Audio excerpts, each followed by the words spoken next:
I'll never forget it. I was sitting on the couch and I was just bawling. I was just so overwhelmed with my work-life balance and just feeling like I didn't have a purpose. And I'll never forget, he was rubbing my back and he was like, I just wish I could make it better. And that was like, I know like there's that term like an aha moment, but for me, it really was. It was like, oh, okay, I have to, like, no one's coming to save me. Like, I have to fix this.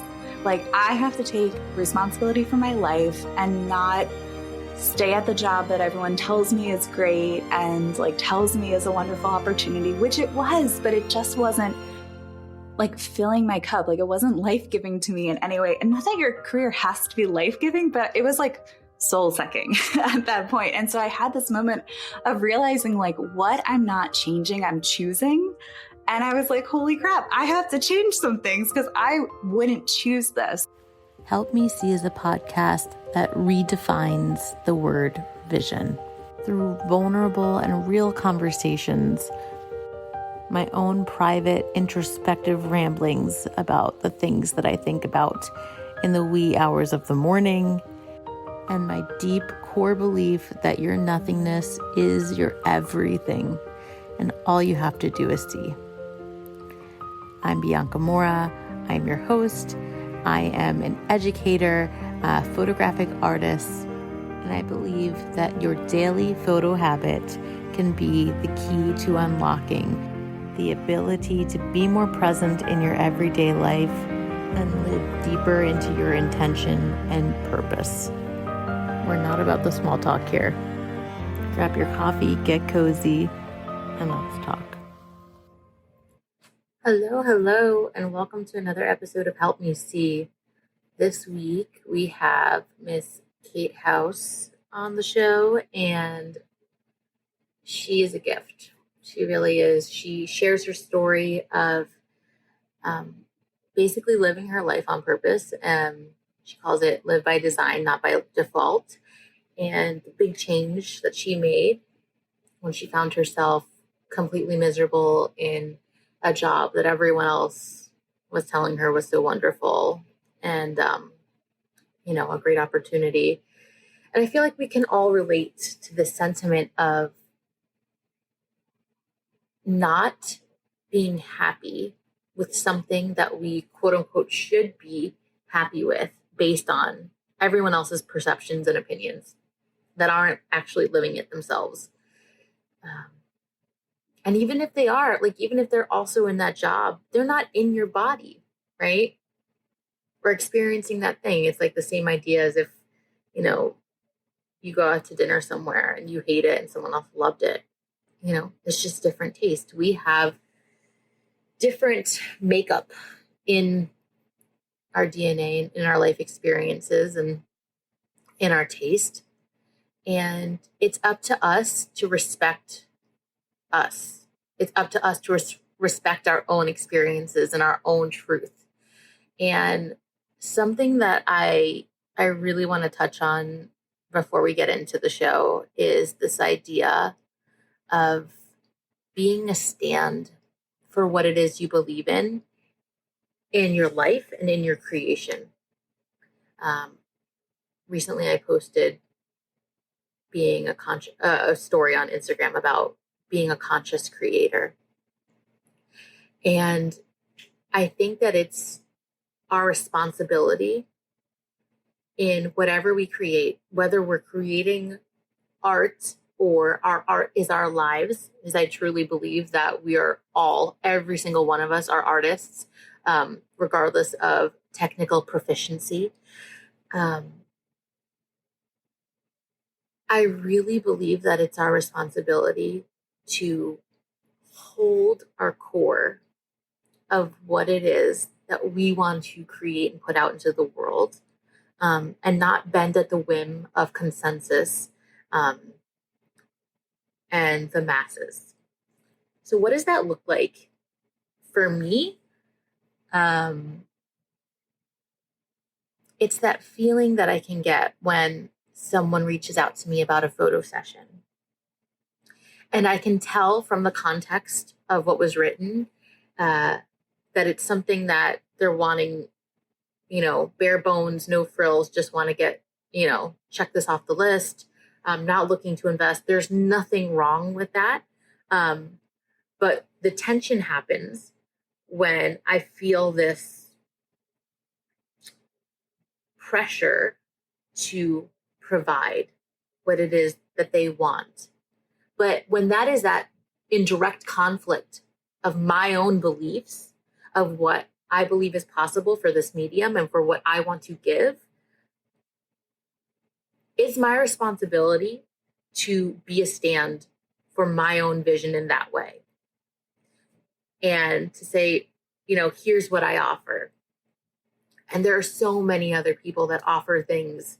And, if they're not interested in the depth at which I'm offering, which is totally valid, there's different places and spaces for everything and everyone, then that's okay. And I need to be okay with not engaging in that as well, right? But here's the interesting crux. Here's the part that I think is so important that can get really blurry and really hazy. It's this idea of holding and respecting our vision while still being open to the purity of witnessing what's in front of us. So it's like our container, right? What is the container? What is the conditions that we are responsible for upholding and providing in the art that we're creating for a family, for whoever it is that we're photographing or drawing, whatever it is that we're creating for that person? How do we dance on that beautiful thread, that line of, here's what I'm coming here to provide, but I'm still open to you showing me what is beautiful about your truth. Okay? So it's like coaching. It's like the best masterminds and coaches don't fill in the blanks for you. They draw your truth out. And as a creator, as a photographer, as an artist, I believe it is my responsibility to not go in and frantically scan the scene over what is the most forgiving light, what is the most flattering pose, what is the clearest corner that doesn't have stuff out. It's not about that. It's really not about that. It's about walking into an environment, being humbled by the fact that you're being welcomed into someone's home or someone's time with their loved ones, wherever you are, and being open to witnessing, not seeing, not contriving, but being open to witnessing what's in front of you. I could never in a million bajillion years have directed the scenarios that naturally emerged from this precious family that I photographed, the last one I photographed, on my own. I really give minimal direction. I engage and I can, prompt in a way that's more actually conversational and asking questions and getting curious as to what that sparks. But it's not about controlling the scene. It's not about telling someone what to do. And I think that we can think that or feel that pressure or responsibility when we're too wrapped up in our ego and too wrapped up in, well, we should be the one telling them how to be. No, it's our job to remind people that they are the most beautiful when they are just experiencing, when they're just being. I used to think this all the time when I worked in downtown in San Francisco, and I would be going to work and I'd see people completely lost in their own world, like whether they had headphones in or they're on the phone or just rushing to work and not thinking about how they look. They're just going somewhere and they're lost in that. Everyone looked so beautiful to me. It sounds so weird, I know, but when a person is lost in their own thought or in their own life and experience of what something is, rather than being concerned with performing for you or anyone else for that matter, it's the most beautiful, it's the most true, it's the most honest thing. And it's magic. And there's a real art to being able to foster that environment. And I'm crystal clear about that.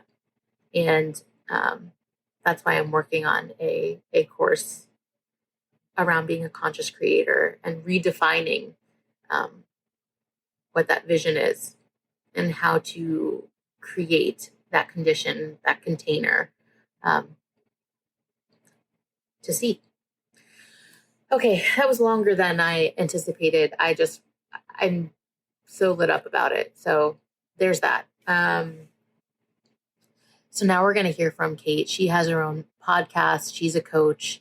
And she is a stand for finding the things in life in which feel good to you and really leaning into that and not defaulting in any way, even in the smallest ways. And it's just beautiful to hear her story, hear her speak. There's a part in it that she talks about, which I'm naming this episode after, which she had this aha moment of, no one's coming to save me. If I want a different experience, I need to create that. I have goosebumps just talking about it. It was beautiful. And that's the truth. I think it's easy to fall into, all people want from me is this, or I really want to do this, but the expectation, everyone looks for this. It doesn't matter. But it matters, but I can't get work because of X, Y, and Z. Some tough love for me from someone that's living it and has lived it for a long time.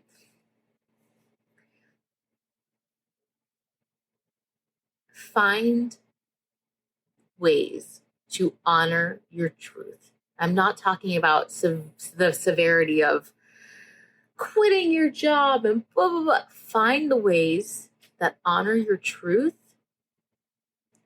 while also helping you feel safe, because we really can't act in a pure way when we're not feeling safe.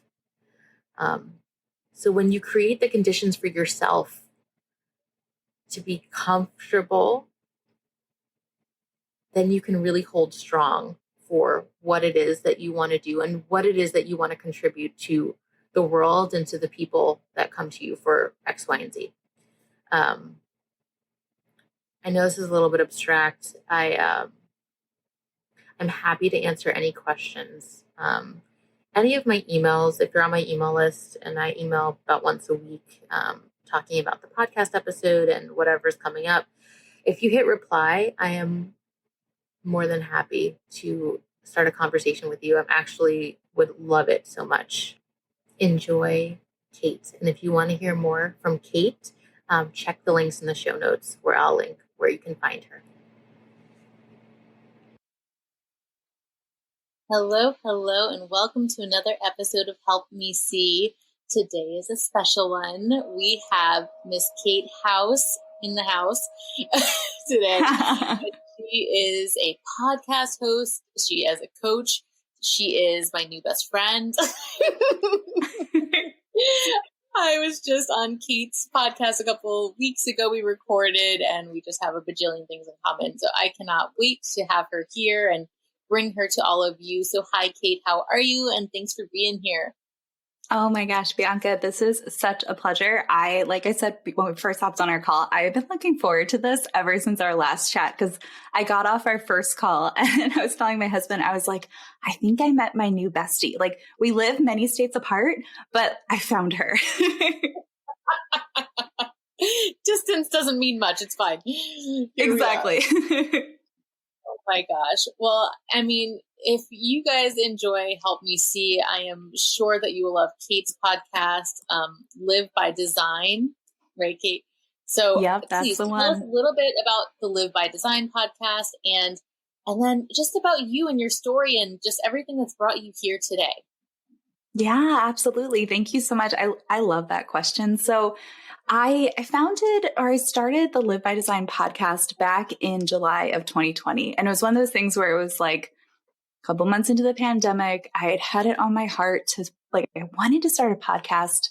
And I just hadn't done it. Right. And I was like, well, my husband's working from home now. At that time I had a 10-month-old and a 1.5, almost 2-year-old. And I was like, well, it's now or never. Like, I'm never going to have as much help as I have right now. I'm a full-time stay-at-home mom. And I was like, well, I've got more pockets of time now. So I'm just going to do it. And so I started the podcast really as a passion project. I love this idea of being a lifelong learner, getting to be in community with really incredible people. So Bianca, people like yourself, where the cool thing about hosting a podcast is you get to meet all these people that come and guest on your show or when you go on theirs. And so you create this community of people who are all, in my words, like looking to live by design. And live by design for me, it's really about living by design and not by default. And so I've tried to find the person who said this quote for the longest time. I've seen it attributed to Amelia Earhart, which I kind of love, but I can't substantiate that claim. But I saw someone once, this was like over a decade ago, post a quote to like their Facebook page and said, live by design, not default. And it just stuck with me. I have a rack up on my wall over here with all of my race medals I love to run. I'm not fast. I just get like finisher medals. Let's be clear. I'm a slow but steady runner, and I have them all hanging up. And I ordered this sign off of Etsy, and it says "Live by Design" on it. And I've had that for years before I ever started the podcast or founded the Live by Design Co., which is my business, because it resonates so deeply with me. And that really comes from, I'm the oldest of 4 in my family growing up, and I have 2 much younger sisters, all from the same parents. They just kind of had us in pairs. And my brother was 18 months younger than me, and he was born with just a lot of hardship in his life that many of us don't have to face. He was nonverbal. He was a type 1 diabetic. He had severe scoliosis. And there were just a lot of things. He was on the autism spectrum. There was just a lot that made life just more challenging for him in his day to day. And my parents are incredible and found really great ways. Like, we all learned sign language to communicate with him. And I grew up going to all of his physical therapy appointments and his OT appointments and all of that. And that experience really shaped me as a young person, because I realized, like, wow, what a gift that my physical body is as healthy as it is right now. What a gift that I have the ability to speak, like verbally with what a gift that I can wake up and I don't have to be, checking my blood sugar and be insulin dependent and all of that. And he had a beautiful life. And he actually just passed away recently, but even in that, it reminds me that life is such a gift. And I talk about my brother in the very first episode of my show, because he really is the inspiration for living by design and not by default. And it's something that has brought so much purpose and passion and joy and just community and friendship into my life, this pursuit of living by design and not like defaulting through my days and getting to be like hopefully 80 or 90 years old. I don't want to look back and be like, oh, dang, I wish I had tried that thing. I'd rather try and fail and at least know that I tried it, right? And so that's where Live by Design comes from. It's all about just choosing the things in your life, being really intentional with what you have in your life, whether that's your friendships, your relationships, your hobby, your career, and doing things that just make you feel joyful, right? Like living with intention.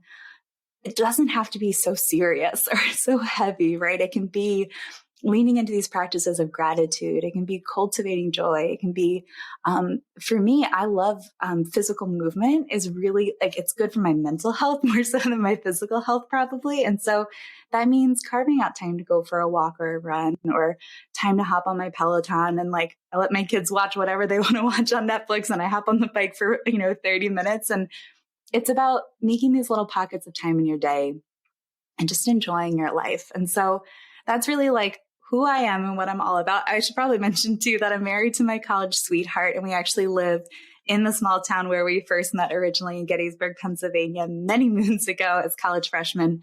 And I'm a mom to two little boys. So now they are 4, almost 5, and 3 years old. So they keep me on my toes. So I joke that by day, I'm a stay-at-home mom, and by night, I'm a podcast host and a coach. And those are two things that just really fill me up. Oh, my goodness. We're like parallel universes. I'm with my high school or college sweetheart. I have 2 boys around the same age. My catalyst for my business is the loss of my, the loss of my dog, which is like literally the embodiment of intention. I always say he pulled this sacred intentionality out of me. And it sounds like this intentionality was kind of linked with your brother, which is so beautiful. Is that, do you think that is what propelled you into becoming a coach? Like, did you have a different job before? Like, what was your journey like?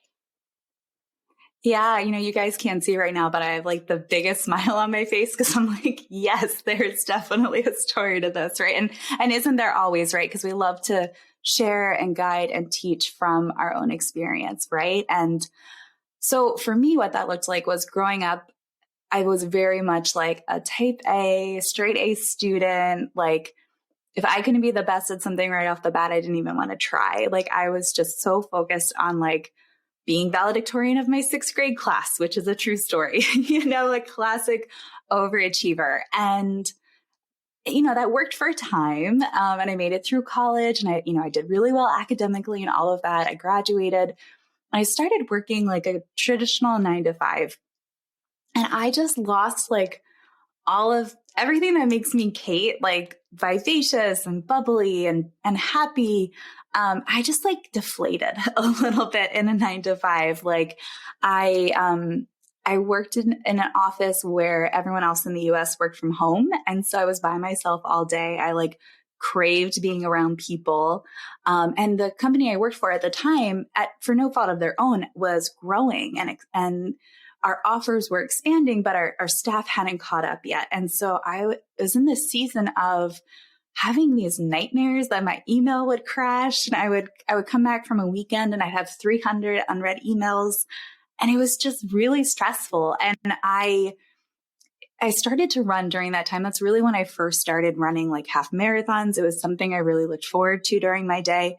And that was kind of one of the ways I was coping with all of the stress.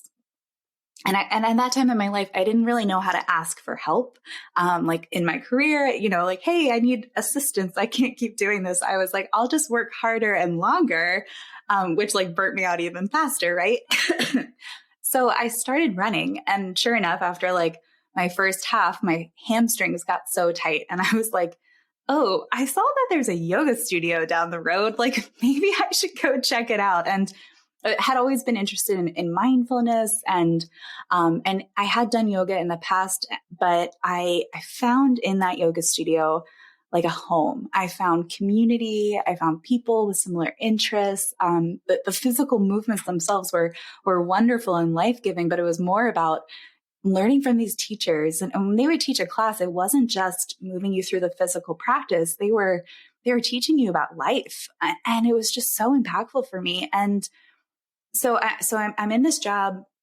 I'm like literally having thoughts on my way to work each day. Like, I wonder if I could just get rear-ended where like I don't get hurt and they don't get hurt, but I don't have to go to work today. Like that was the point I was at. And I was like, okay, red flag. Like this is not good or healthy or sustainable. And I finally had this moment where I'll never forget it. I was sitting on the couch, like on the arm of our couch when we lived in Illinois, my husband and I was just bawling. I was just so overwhelmed with my work-life balance and just feeling like I didn't have a purpose. And I'll never forget, he was rubbing my back and he was like, I just wish I could make it better. And that was like, I know like there's that term like an aha moment, but for me, it really was. It was like, oh, okay, I have to, like, no one's coming to save me. Like, I have to fix this. Like, I have to take responsibility for my life and not stay at the job that everyone tells me is great and like tells me is a wonderful opportunity, which it was, but it just wasn't like filling my cup. Like it wasn't life-giving to me in any way. And not that your career has to be life-giving, but it was like soul sucking at that point. And so I had this moment of realizing like what I'm not changing, I'm choosing. And I was like, holy crap, I have to change some things because I wouldn't choose this. Like 22-year-old me who graduated from college, if she had seen herself at 25, wouldn't have chosen how I was feeling. And so to bring it full circle, I left that position and I became a yoga teacher and I started teaching at that studio. I started managing one of their locations and I just fell in love. I loved guiding classes. I loved connecting with students. Like all of that was just like, it was so right. And then we moved from Illinois back to the East Coast where we're from originally when we wanted to start our family. And that's when I became a coach because I was like, okay, well, I can no longer teach these people in person, but all of my students were still really important to me. And a lot of them had asked to work with me more in depth. And when I would teach yoga, I was always sharing about whatever I was reading, which is usually like personal growth type books or empowerment. And so I'd be teaching them about like positive psychology and like just anything and everything that I was excited about. And all of those things were always tied to intentional living. They were always tied to this idea of living by design and not by default. And so in a very long-winded answer to your question is that's how I came to coaching because I was like, all right, I want to stay connected with this community. I want to connect with other people. I want to reach back to people who are maybe one or two steps behind me and hopefully help them avoid the burnout, the crash and burn, and learn some of those warning signs ahead of time so that you can make shifts when needed. Maybe you don't have to do a 180-degree turn like I did. Maybe you can just make a 10-degree turn, right? Or you can start to implement these self-care practices, these self-love practices so that you don't get to that point of just like, of being like, I love all my colleagues, but I just can't do this anymore. And just feeling physically exhausted and emotionally drained and mentally taxed. That's really why I coach and why I started the podcast was I was like, if I can just help one person, then it's all worth it. I even hesitate to tell you all of the other common threads we have because I feel like the listeners are going to be like, okay, Bianca, it's pretty annoying at this point. There's just so much. Like from like the schooling and the just everything. At one point I debated becoming a yoga teacher. The whole thing. I did not. But what I want to drill into more is like this feeling of the isolation that can happen when you are internally experiencing something that feels so bad and everything on the outside is looking at you like, oh, this is great. Like this is a great job. Mm-hmm. And everyone else is fine. And you're like, why? Like I am privileged and I am this and I am that. Like, why am I feeling so horrendous? And the time that it takes to like really sit with yourself and let those feelings like be validated by no one but yourself. Because I feel like sometimes we feel like we should just be lucky or feel lucky. We should just be, thankful and use gratitude as like this weapon against ourselves, And I know you said your aha moment was like, okay, no one's coming to save me. But can you talk about, I know it's more than that too, because it's also the hump of, okay, I have to, not that we all feel like we shouldn't have to explain ourselves, but the reality is we all end up explaining ourselves to people. What was that process? When you're like, okay, I need to make a change. This is what I'm doing. What was that like? Yeah. Wow. Bianca, that's such an insightful question. And I'm not sure if I've ever been asked it in quite that way, but I love it. Yeah. So here I am, like 25 years old, recently married, got a puppy, like life was on the outside looked like, wow, this is picture perfect. Right. And on the inside, I was like, oh my gosh, like I just like feel unfulfilled and all of that. And so then here's me, like I call her baby Kate because she like was still learning like who she was. And here's like baby Kate, like going to tell her parents, like, your Phi Beta Kappa daughter is going to go become a yoga teacher. Like, thanks for that helping me through this like incredibly privileged, wonderful 4-year education at a college. And now I'm going to go like pay to get trained to be a yoga teacher. And I'm so grateful for the path that I took because my college career very much informed who I am. It helped me become a really good learner. And that's a big part of what I do now is I still continue learning. And then I learn so that I can then teach and share. I met my husband, like so many great things right from my college experience. But yeah, it was really scary. It actually makes me like a little sweaty to think about even now, like almost a decade later of calling up my parents and being like, hey guys, I'm actually like horribly unhappy right now and I have to make a change. Because from the outside, I was working for a company where I got to travel to Europe and spend time abroad and meet really fascinating people. But most of the time I was in an office by myself. And that just wasn't I was never going to thrive in that environment. And it was scary first to tell people. And then this really beautiful thing happened where my colleagues, especially at my job, were like, yes, like you should go teach yoga. Like you're going to be such a good yoga teacher. And it was so funny because I was just like, do you think so? Like, I didn't even know I had ever mentioned my interest in yoga to you or this pursuit of health and wellness. And that was just so wonderful because at that time I kind of needed a little bit of that encouragement, right? Because I hadn't quite yet developed that self-confidence muscle. And I think a big part of it is I think I had a lot of people pleasing behaviors. And I've worked really hard at releasing those. Ton of perfectionism, have worked really hard at releasing that. And that doesn't mean they don't come back. They totally do. But now I have this ability. The first thing I always teach, no matter what I'm sharing, is this ability to have awareness around whatever it is, right? So when I notice perfectionism creeping in, I'm like, oh, awareness, this is happening. That's interesting. Like no judgment to yourself, like no critical self-talk, like let that go. Just be like, oh, that's interesting. I wonder what that's trying to tell me, or I wonder what triggered that, or I wonder why that came up for me. And then being like, okay, now I'm going to like let that go and move forward. And for perfectionism specifically, for me, the best way to combat it is to just take action and like do the thing that I'm trying to do perfectly and just tell myself like when something is done, like done is better than perfect. So I would rather show up imperfectly and feel like I'm living by design than to just not show up at all, right? But yeah, and the cool thing that happens is, so this was a very circuitous path, right? I left the full-time, stable, safe career. I became a yoga teacher, which was paid hourly, right? This was like a very big career shift in terms of reliability and all of that.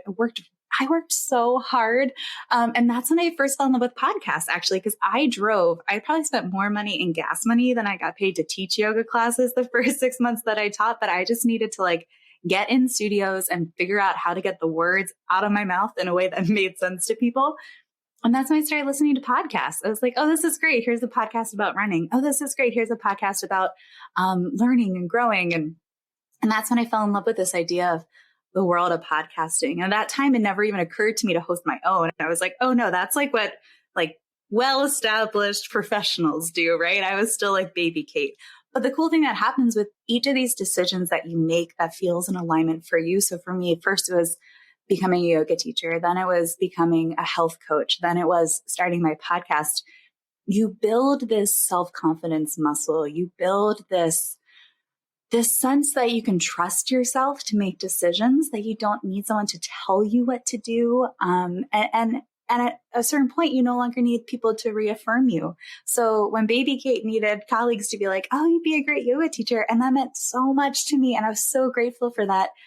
Now I'm a podcaster and I have all these big dreams and aspirations that I'm slowly building the foundation to grow towards. But I no longer feel like when I say like, I want to be a published author, I don't feel the need for anyone to like validate that for me. I'm just like, I'm going to do it because that is on my heart to do. And it feels important and purposeful for me. And so that's the cool thing that happens when you really start to listen to yourself. You listen to that little voice in the back of your head, right? That like whispers those things to you. Like I remember before I ever voiced that I wanted to be a yoga teacher, one night we were driving home from dinner and my husband just turned to me and was like, babe, I think you'd be a really good yoga teacher. And I was like, that's hilarious because I've been Googling how to become a yoga teacher. And it was so funny. It was like, I was like, got goosebumps, it was just like, oh my God, you know me so well. And then when I wanted to start the podcast, one of my best friends texted me out of the blue and was like, hey, I was just chatting with my husband and we both think you should start a podcast. And I was like, that's hilarious because I've been thinking that I wanted to start my own show. And so that's the cool thing too, is like sometimes the universe, I find, will kind of send those little nods your way. Like, hey, that thought that you had was like, that was a good thought. Maybe you should like get a little curious about that. Right. And I think the biggest thing that I've learned through this whole journey is that none of these is the end destination, right? This is all just like life hopefully is very long and has lots of different seasons that we move through. And so the cool thing is that the next thing or the season that you're in right now, it doesn't have to be the thing forever.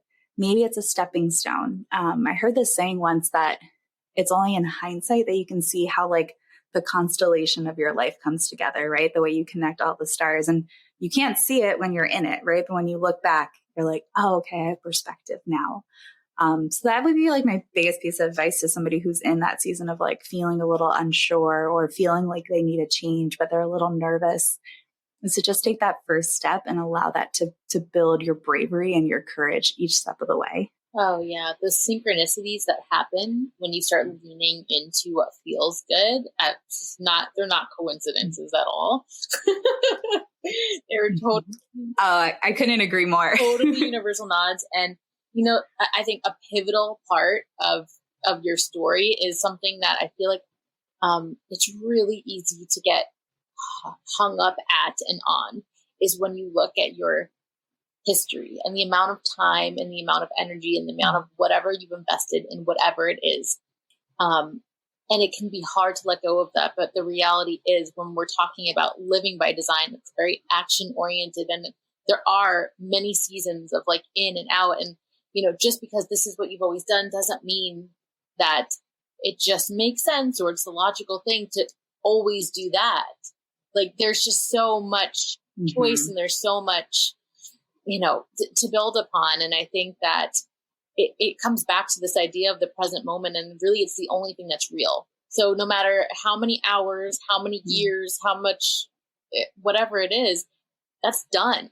Like that is done. And then the future doesn't exist yet either. It's just right now. So what do you want to do that feels good right now? Yeah. It's a pretty incredible feat. It's the hindsight. I think that's something I talk about in terms of our photo practice, is that sometimes I think that we really can bring our hindsight closer to now. And I think that whether it be your photo habit where you're able to extract yourself and like witness what you're looking at from your seat of consciousness, like there are different ways and like tips and tricks that you can kind of pull yourself out of your, forest through the trees moment to be able to see more clearly. But obviously nothing is more clear than being 10 years out from something.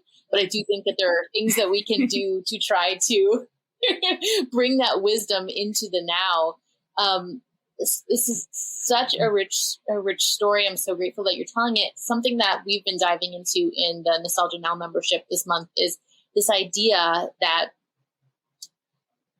you're the perfect person to ask this question to, that we are constantly living into a certain couple of questions that are most relevant and poignant to us.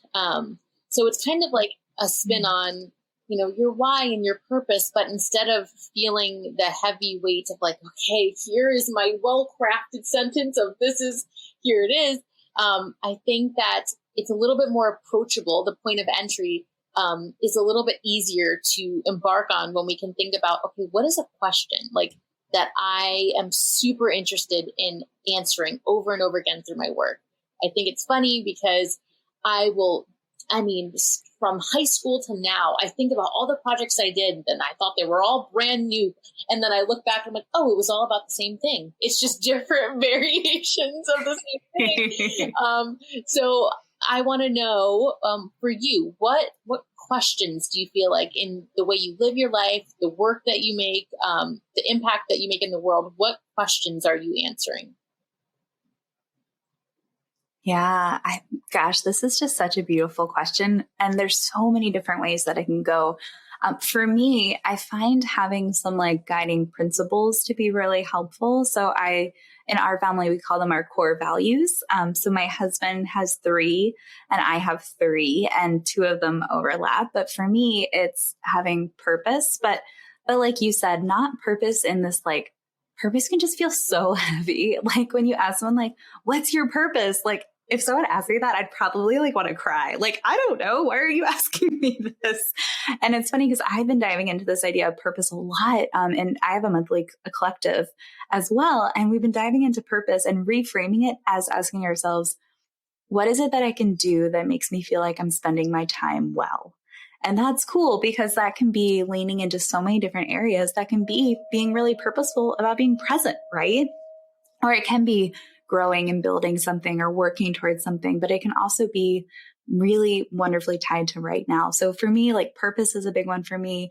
Passion is a really big one. And I mean passion in terms of like, what are the things that I just really love to do, right? Like I love to make these really simple quilts that my grandma taught me how to do when I was 8 years old, right? And she passed away a long time ago, but a way that I kind of keep her memory close to me is I make these little quilts for all my friends who have babies, right? And that's what she used to do. And I love to run and I love to be crafty and I love to be out in my garden and, all those things. And for me, like passion can be that, right? It's just the things that I love to do. Like just it makes my heart happy. The things where you get into like that flow state where time melts away and you forget to eat lunch and you're like, for me, music is usually involved. Like I'm listening to like a really good album or an awesome Spotify playlist. And I just lose all sense of like everything else other than like me and whatever it is that I'm doing, whether that's a yoga practice or a watercolor. You just get into that flow state and you like lose it. So we've got purpose, we have passion. And one of the other things that really guides me is just family. And so, but not just like spending time with my family. And I include friends in my family. Like I have friends who are absolutely part of my family, but being really present with them, right? So not being on my phone and being really distracted or thinking about 3 days from now or thinking about what happened yesterday, but just being where my feet are, like just being with them in that moment, sharing a meal or going on a walk. Or like my kids just love to be outside. I'm lucky if they're actually clothed when we're outside, but like leaving my phone inside when I go out there with them and just being like, okay, I'm just going to like hang out with you guys. I'm not going to like check my text messages or whatever. Like I'm just going to be here with you. So for me, like if I had to ask like a question, I would relate it back to my core values of like, okay, is this kind of falling into one of these three buckets? And if it's not, let's get curious about that. Like, why is it of interest, right? Maybe those buckets need to shift because life changes over time. But if I had to distill it down to just like one question, it would just be like, am I living by design or by default? In relation to whatever that thing might be, right? So you can use that in so many ways, like, ways big and small. It could be like, do I want to go on this like adventurous trip with my family or with my friends? Like, yeah, does that feel like I'm living purposely? Does that feel like I'm living by design? Like, yeah, it totally does. It can also apply though to being like, you know what, tonight I just want to like pour a glass of wine and watch The Bachelorette. And like, if you do that with intention, you can really enjoy it, right? Like, that's one of the things at night that I'm like, oh, once a week, I just really, and like, it's not quality, but I really enjoy it, right? And I do that with intention. I'm like, okay, I'm not going to have multiple screens open, right? I'm going to put my phone down. I'm going to watch this show and I'm just going to enjoy the ridiculousness of it, right? And I choose that for an hour. Like that's the time that I'm like, all right, this is like ridiculous time, but I'm not momming. Nobody's touching me. I can have some time to myself to just be, right? Bianca's laughing like, yes, no one's touching me. So yeah, I think that would really be the question I ask myself is like, am I living by design with this decision or am I defaulting? And there are definitely seasons of life where we need to slow down, where we need to really nurture and care for ourselves. I'm just coming out of one of those seasons. My brother just passed away a few months ago. And so I had to really like evaluate like, okay, what are the things in my life that are really nurturing for me right now? So I started taking walks every morning, and that's been like such a beautiful new practice for me of just like quiet time with myself in nature, the sun on my skin. I mean, it's hot here in Pennsylvania in the summer. So like, even though it's 7 a.m. when I go, like I get nice and warm, and it's just like this really beautiful practice. Or carving out time for myself at night to just like sit and read and just have a little bit of quiet time in bed before I fall asleep, and just like let the day kind of melt away. And really just analyzing like, what are the things in my life that are really helping, and choosing to lean into those? And what are the things that are maybe like not serving me as well, and just choosing to let them go. And sometimes that's just letting things go for a season, right? It could mean like, I'm going to pause this project, or I'm going to come back to this a couple months from now when I have more bandwidth, right? So giving yourself permission, I think living by design for me, why I love it so much is it gives you permission to choose what serves you well. And maybe that's feeling really vivacious and really energetic in a season. And maybe that's taking a step back and slowing down and loving yourself really well, and being really nurturing and parenting to yourself. So it gives you permission to show up in whatever season you're in the best way that you can for yourself, and to do it, I hope at least, in a really loving way. What I love so much about the way you really bring these examples and these pillars to life is that they manifest in very granular, small ways. And I think that is where we can get a little bit lost. I think that sometimes it's easy to discredit the little things that feel like stupid and silly, that feel good to us, but to really let them shine, like put a spotlight on them and be like, I really like watching this crappy show. I really enjoy it. Like, I'm not really enjoying it if I'm sitting there watching it and saying, I shouldn't be watching this. This is a waste of time. I have laundry. Then you're not doing anything, really. You're not. Mm-hmm. Yeah. Then that whole hour was wasted because you didn't feel good, right? You felt guilty. You felt stressed. You were judging yourself. Like, but what if you could just give yourself permission to be like, just enjoy this ridiculous TV show with all of these 20 and 30 something year olds, like living their best life on TV, right? Like, what if you can just be like, you know what, for this hour, I'm just going to like really enjoy this. It's just, sometimes I think that it almost feels like, okay, to be intentional and to, and maybe live by design can feel like a climb of sorts. Like, okay, I'm going to reinvent the wheel. I'm going to, no, it's not even. It's actually getting really simple. It's actually getting just really clear on what feels good. And I love how you say, and getting curious about the things that come up, because not everything, in fact, probably most of nothing is good or bad. It's just our desire to label good and bad. It can feel good. It can feel bad. But that doesn't mean the actual event is good or bad. And this is going into like consciousness talk and all of this, but like, it's just this idea that when we can be curious and use information as like data points in order to kind of right our ships a little bit, instead of thinking, well, this is good and most people think this is good, and even though it feels bad for me, it seems like this is good because everyone else is saying so I'm going to stay here, or, X, Y, Z. So it's a very empowered place to come from and live in, but it's also a very accessible place, which is really exciting. Yeah, absolutely. I think that's the number one thing that I hope people get in listening to this conversation, and listening to the conversation we shared over on my show, and listening to any episode that I share or anything that I post, is that they feel like they have agency in their life.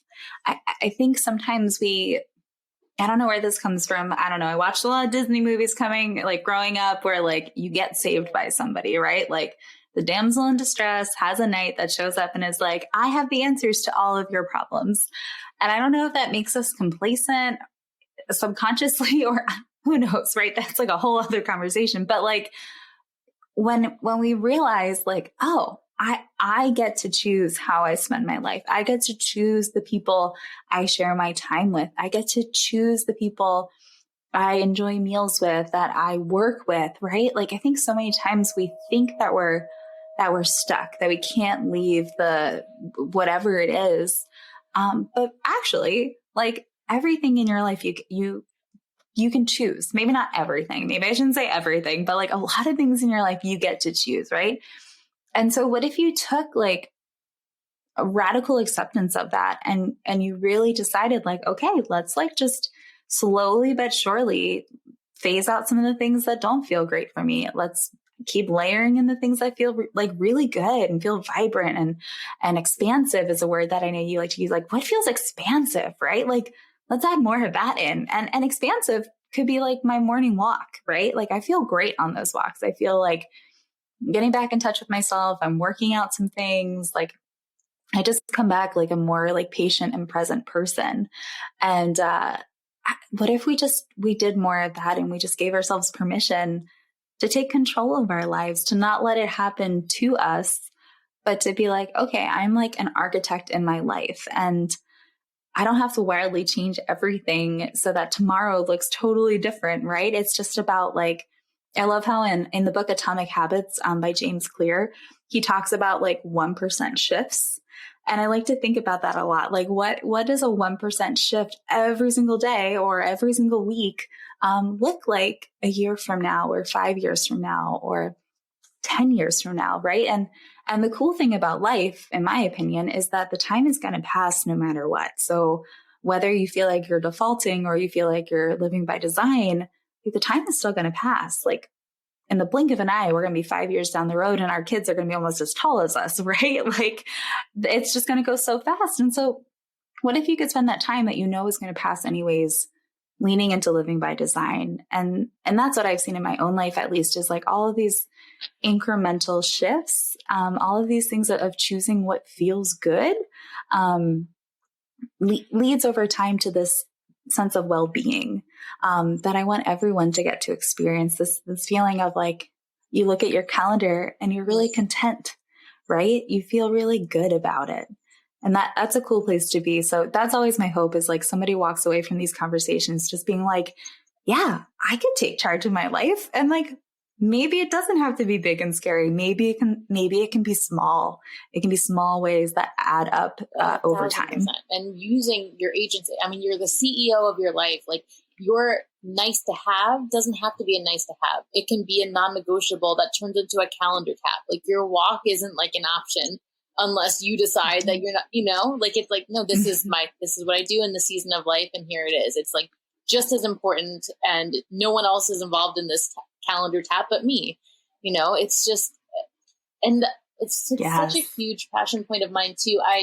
I usually refer to it, I just grew up thinking of it in this way, and like wanting to desperately avoid autopilot mode in my life. And I kind of phrase it when I talk about it as like challenging norms, because what's so tricky about it is that there are so many ways. And this is something that I'm consciously like aware of, and like it's heightened for me, but there's still so many ways in which I do things and I live that I realize, oh wait, why am I doing it this way? Oh, because this is the only thing I've ever seen and I actually don't have to do it this way. Like I think that there's just so much excavating that can be done, and which is great. It's not even in the way of like, oh, there's just so much. I think that there's just so much opportunity to feel better and live more into your life the way that you want to. So long as we just stay curious and turn our attention to the things that don't feel great, or not that they don't feel bad, they don't feel good, they just feel meh. I'm like, how can this feel better for me? Mm-hmm. Yes. I love that question of like, how can I make this? I work with a spiritual business coach, and I had her on my show a while back, and she said, how can I make this more pleasurable? And she didn't mean it in like a physical intimacy. It was just like pleasurable. Like, how can I make this like cup of tea that I made like just 1 degree more pleasurable? Like, can I add this honey that I love, and I just save it for my tea because it's like really herbaceous, or whatever it is, right? Or you're like snuggling on the couch and you're reading a book and you're like, how can I make this like just a tiny bit more pleasurable? Like maybe you start a fire, or maybe you light a candle, or you grab like your very favorite cozy sweatshirt and you put it on. Like, what are these little tiny ways in your day that you can just make it just slightly more pleasurable, right? Because like to your point, like life is right now. Like the only thing we get for sure is this moment that we're in right this minute. So how can we make it just a tiny bit more pleasurable, a tiny bit more purposeful, a tiny bit more by design? Oh, what a beautiful way to wrap up. I love this so much. Kate, please tell us, I know that they're going to be curious, how can we find more of you online? Where are all the places and spaces, and what do you have coming up? Thank you so much, Bianca. Well, this was so much fun. I could just talk with you forever. I think we're going to just continue being in each other's spheres because we have so much in common. So I'm so grateful just to share more time and space with you. So thank you for that. Yes. So my podcast is the Live by Design podcast, and you'll be able to find Bianca on there as well. So I'm super excited to share that conversation with you all. And online, my website is Miss Kate House, because I guess there's another Kate House out there and she beat me to it. So it's mskatehouse.com. And that's where you can find my monthly women's collective, my one-on-one coaching, my course is on there. I have a course coming out about purpose and intentional living this fall in October. So that'll be available over there. And the best place to connect with me to really, I find, I'm sure you've had this experience, Bianca, on a podcast, it's very much this one-way conversation, right? Like we are sharing via the podcast, but our listeners don't get to connect with us. So I just started my Facebook group. If you go to misskatehouse.com/community, that will automatically direct you over to my Facebook group. And that's where we can just continue this conversation of living by design and not by default. So if you're interested in joining, I'd love to have you in there. I'm popping in there. I love it. We would love to have you. Kate. We will no doubt talk to you again soon. If you enjoyed this episode and want to get in on actual conversations with me, join the Help Me See podcast private Facebook group. Every Friday at 12 p.m. Eastern Time, I'll be hopping on live for Q&A on the latest episode and for free consulting if you need a bit of help thinking about ways to save your memories. Did you get something out of this episode? I really, really, really hope you did. And I would love to hear from you. I'm on a mission to empower you to feel peace knowing that you are not missing your life. One of the best ways that you can support me is leaving a review. And honestly, I'd rather hear about the memory you saved because of this podcast rather than any kind of accolade. Tell me how this podcast has impacted you. And 1, I'll probably cry. And 2, I'd love to give you a shout out on the show. Take a minute and head out to the link in the bio to write a review now on the podcast.